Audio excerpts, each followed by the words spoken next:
não tem problema não. Nos primórdios da história da sociedade humana, o indivíduo se identificava basicamente com o clã e a aldeia em que vivia. As chances de conhecer valores e características diferentes eram reduzidas, dado pouco contato entre os grupos. Esse relativo isolamento levou cada grupo a criar mecanismos próprios de sobrevivência, formas específicas de transformação da natureza e da vivência em comunidade. Isso fez que se desenvolvessem crenças, costumes, formas de comunicação, idiomas, manifestações artísticas, culinárias, métodos e equipamentos de produção diferentes, originando, assim, diferentes culturas. Né? Então, as diferentes culturas que existem no planeta, né? São várias, né? São inúmeras, isso é decorrente do próprio processo de formação dos povos, né? Os povos, originalmente, né? Eles viviam de forma isolada, né? Até por conta das condições que a natureza exigia, o conhecimento das técnicas era muito limitado, eles viviam muito da relação direta com a natureza, e isso fazia com que eles vivessem isolados, distantes uns dos outros, certo? E esse isolamento, essa separação, possibilitou que esses grupos, certo, fossem criando, né, produzindo características próprias, particulares, né? Forma de se comunicar, idiomas, manifestações artísticas, culturais, métodos e equipamentos de produção, forma diferente de consumir, de se relacionar com a natureza, produzindo, assim, diferentes culturas, né? Então, a diversidade cultural que existe no mundo hoje, né, que sempre existiu, é decorrência desse processo de formação dos povos, das comunidades e das sociedades, certo? No decorrer da história, os contatos entre os povos ocasionaram tanto choques como assimilações culturais, intensificados em virtude das migrações, das guerras, do desenvolvimento e do crescimento da atividade comercial. Esses contatos possibilitaram ainda o surgimento de novas culturas, né? Ou seja, é comum e foi comum durante o momento em que os povos começaram a se encontrar, né? Começaram a ter contato com os outros, que essas culturas que se formaram fossem uma entrando em choque com a outra ou uma assimilando a outra, né? Vamos dizer assim, se fundindo com a outra, construindo a outra. Né? Então, esse processo de choque de cultura foi uma consequência natural a partir do momento em que esses grupos que antes eram isolados começaram a se comunicar, né? A se encontrar. Então, isso, né, leva a gente precisa entender alguns conceitos importantes, né, como a questão do choque de culturas e o etnocentrismo, certo? Choque entre culturas e etnocentrismo. A etnia é um dos elementos do processo de construção de identidade de um grupo sociosocial. A etnia é um dos elementos do processo de construção da identidade de um grupo sociocultural. Um grupo étnico agrega pessoas que partilham laços culturais ou biológicos, ou ambos, e se identificam umas com as outras, ou são identificadas como tal por outros grupos. Assim, a identidade étnica resulta de fatores construídos historicamente, como a ancestralidade comum, as formas de organização da sociedade, a língua e a religiosidade. É uma formação de legitimação de determinada realidade, de determinado modo de vida socialmente construído. Né? Por exemplo, os povos originários aqui do nosso território, que a gente chama popularmente de índios, né? Os povos nativos, os povos originários, eles são, do ponto de vista biológico, certo? Do ponto de vista das características biológicas, e até mesmo do ponto de vista das características naturais, bastante distintos, né? Bastante distintos, formam vários grupos. Né? Porém, certo? A luta deles, certo? Esses povos, de uma forma geral, a luta deles para se afirmar como comunidade originária, preservar os seus costumes, certo? Que é uma coisa muito difícil, né? porque cada vez mais a civilização ocidental, né, a civilização capitalista quer avançar sobre seus costumes, sobre seus territórios. Né? Eu acho que vocês devem saber que está em discussão no Supremo Tribunal Federal, certo? Uma ação interpretada por um grupo de deputados, né, que são conhecidos como bancada ruralista, formada por grandes agropecuaristas, né, grandes pessoas desse setor aí agroindustrial, que formam uma bancada numerosa no Congresso, mais de 100 deputados e senadores, né, somando entre deputados e senadores, e tem um peso muito forte nas decisões políticas brasileiras. Né? Inclusive, a ministra da Agricultura, né, Pecuária e Abastecimento do governo brasileiro, né, do governo Bolsonaro, pertence a esse grupo. Né? É a deputada Tereza Cristina, que é deputada federal lá do Mato Grosso do Sul, né, filiada ao DEM, né, que é um partido que dá sustentação aí ao governo Bolsonaro. Inclusive, essa deputada, Tereza Cristina, é conhecida lá nos bastidores lá do Congresso como a Dama do Veneno. Né? Dama do Veneno, porque ela, como agropecuarista que defende o uso cada vez maior de agrotóxicos. Né? Acho que vocês devem saber, o Brasil é um dos países do mundo que mais permite usar agrotóxico nos cultivos agrícolas. Né? Inclusive, alguns países do mundo, né, especialmente do mundo desenvolvido, fazem algumas restrições a alguns gêneros agrícolas brasileiros justamente por isso, né? Pela grande quantidade de agrotóxicos usados. E a ministra Tereza Cristina ampliou isso ainda mais, né? Desde quando ela assumiu, ela está desde o início do governo Bolsonaro, né? Entrou junto com o presidente. Desde o início, ela já permitiu mais de 40 novos tipos de agrotóxicos, né? Através de decretos, que não precisa ir para votação no Congresso, ela permitiu que esses agrotóxicos fossem utilizados no Brasil, que não era antes. Né? Então, observe que esses grupos, né, ligados ao agronegócio,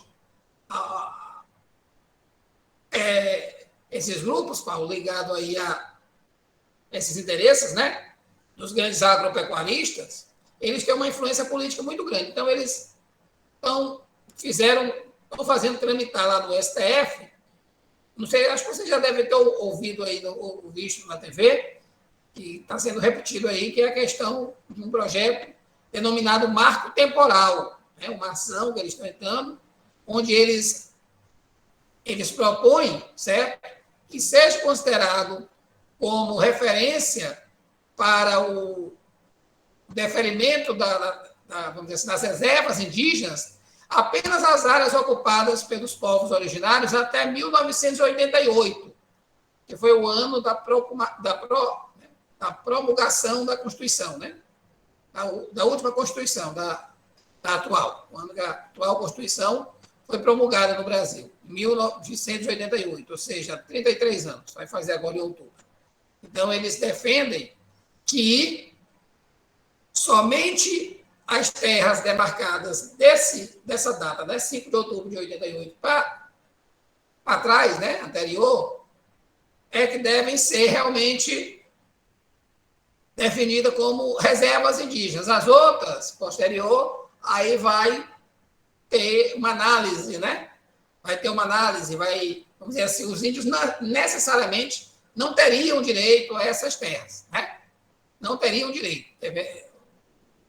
Caberia aí ao Supremo julgar, ou mesmo dar ganho de causa aos agropecuaristas que estão ocupando essa terra. E isso é uma medida terrível, certo? Para os índios, para os povos originários, porque nessa época muitos povos estavam expulsos da sua terra. Né? Quando foi promulgada a Constituição, muitas comunidades estavam expulsas das suas terras, né? Pela força do capital, do interesse do agronegócio. Então, se essa data for usada como parâmetro, daí o projeto se chama marco temporal, né? Fim de tempo, usado como parâmetro, vai prejudicar muitos povos que estavam desorganizados, articulados e fora das suas terras. Certo? E os povos originários, por mais diferentes que sejam, alguns são, nem a mesma língua falam, eles estão em comum lutando para que o Supremo Tribunal Federal, certo, não garanta constitucionalidade, ou seja, não garanta que esse projeto seja constitucional e possa ser votado lá no Congresso. Né? Por enquanto, a votação está empatada em 1-1. É um ministro, que é o relator do processo, o ministro Edson Fachin, foi contra o marco temporal, e o segundo ministro que votou, que inclusive um dos que foram colocados aí pelo Bolsonaro, o piauiense, né? Cássio Nunes Marques, votou a favor do marco temporal. Né? Então, os índios, os povos originários, estão lutando para que esse projeto, né, essa ação, na verdade, que está no STF, essa ação, não seja considerada constitucional. Então, mesmo com a diferença que eles têm, eles estão unidos, certo? Por quê? Porque eles estão tendo seus direitos, a terra, a sua cultura, a se expressar como eles fazem, ameaçado. Né? Então, muitas vezes, mesmo que, do ponto de vista biológico, do ponto de vista étnico, eles tenham alguma diferença, a identidade étnica é construída também por essa forma em que os povos resistem, né? Ou são identificados na luta para manter a sua cultura, manter a sua forma de se expressar. Certo? O encontro entre duas culturas comumente provoca a variação recíproca da cultura do outro, normalmente feita a partir da cultura do eu. Ao analisar outra cultura, tende-se a considerar a sua como referência, como a ideal, a correta. Essa atitude leva a uma visão etnocêntrica, ou seja, o julgamento de grupos étnicos de outros grupos com base em valores e padrões de comportamento no seu próprio grupo. Dessa forma, há uma valorização do próprio grupo que ignora ou rejeita a possibilidade do outro ser diferente. Passa-se a desprezar valores, o conhecimento, a arte, a crença, as formas de comunicação, as técnicas, enfim, a cultura do outro. A dificuldade de entender as diferenças em relação às outras etnias pode provocar estranheza, medo e hostilidade. Então, isso que é etnocentrismo, né? O próprio nome já nos ajuda a entender. Etnocentrismo é quando a gente coloca a nossa forma de ver o mundo, né? Coloca a nossa cultura, a nossa forma de ver, de se expressar, como o centro e como referência para analisar as outras formas. Certo? Eu vou julgar o outro, né, a outra cultura, os outros povos, a partir do que eu acho certo ou errado. Né?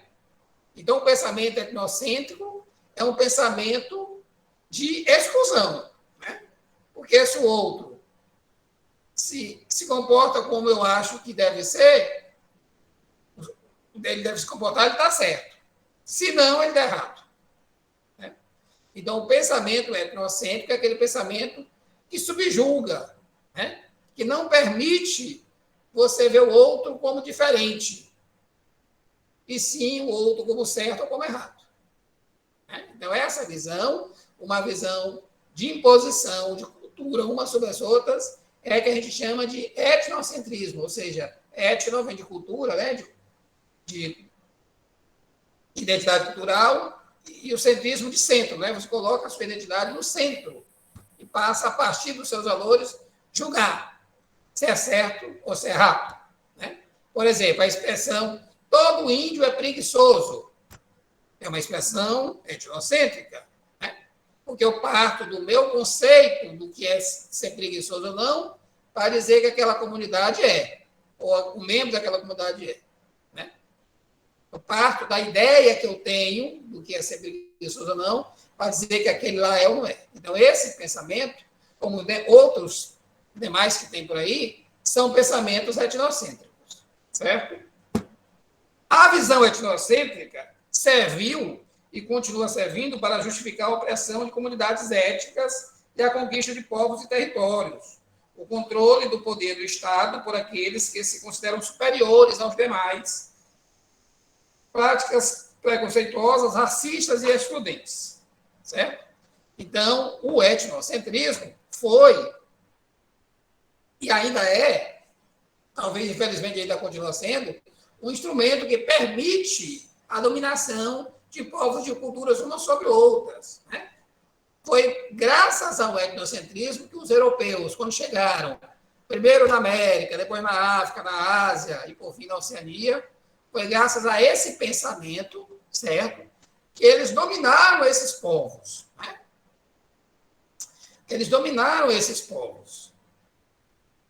Eles faziam esses povos acreditarem que eles estavam sendo abençoados por Deus, agraciados por Deus, por ter a oportunidade de conhecer uma civilização verdadeira, né? De estar sendo inseridos num...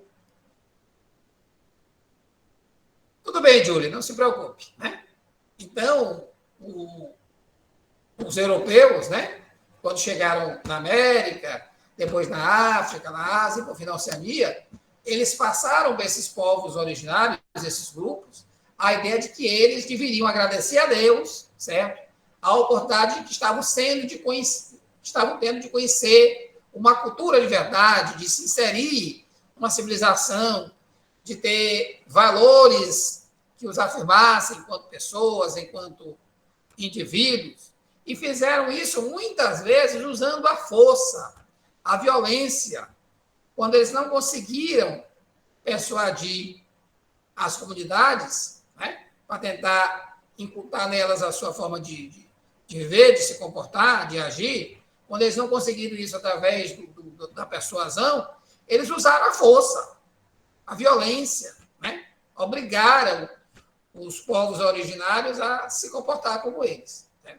Então, o etnocentrismo é um instrumento que serviu, ainda serve, infelizmente, vai continuar servindo para legitimar ou justificar, né, ou justificar a dominação de povos uns sobre outros. Jovens, sobre o etnocentrismo, alguma pergunta? Entenderam aí o que é que significa? Hein? Carlos Henrique, Daniele Lohara, Davi. O que é que tu não entendeu, Paulo? Me diz aí. Geórgia, Jordana, Julie, Ellen, Isadora, Luma. Mas tu disse que não. Maria Alice, Maria Clara Cabral, Maria Clara Martins, Oswaldo Máximo, Maria Fernanda Estrela, Paulo Soares, Pedro Emanuel. É. Oi, Maria Alice. Oi. Você quer falar? Não, quero não, entendi. Keren, Hanna, Juana. E aí, professor? Oi, Renan, tudo bom? Tudo ótimo. Que bom. Vitor, Gabriel, Yadir e Ara, tudo certo? Hein, jovens? Posso continuar? Pode. Vou falar agora para vocês aqui sobre o evolucionismo, né? Sobre o evolucionismo e o relativismo cultural também. No século